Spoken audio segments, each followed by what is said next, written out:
Hi, I'm Kenny Colbert with the Employers Association. Thanks for joining me for coffee today. Well, Charlotte has had its first snowstorm of the year. A lot of schools and businesses were either closed or had delayed openings, and a lot of employees missed time away from work. Since winter is still around, I imagine we will have some more days where employees will miss work.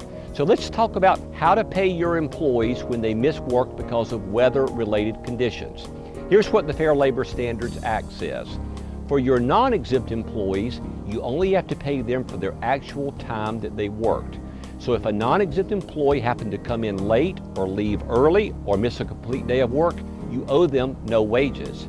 Now, some companies told their employees, hey, you're not being paid, but if you would like to receive money, you can use your PTO time or your vacation time to offset wages, and that's perfectly okay. For your exempt employees, it's a different story. The Fair Labor Standards Act says if an exempt employee does any work in a work week, he has to receive his full salary for that week. So if your business is closed or has a delayed opening, and an exempt employee misses time away from work, he has to receive his full salary.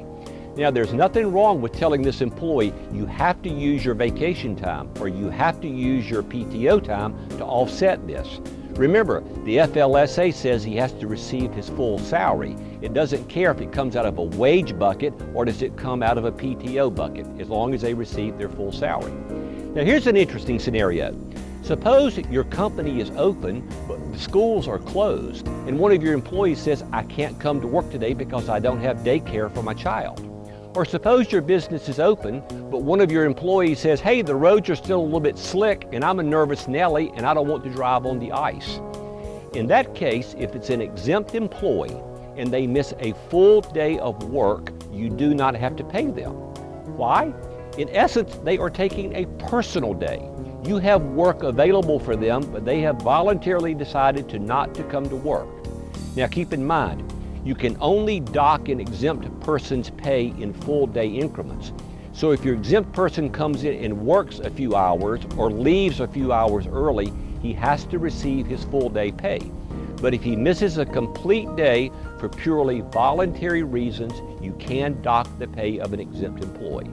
I hope this clarifies this issue. I know it's confusing. The next time it snows, give us a call and we'll be glad to help you out. Thanks very much.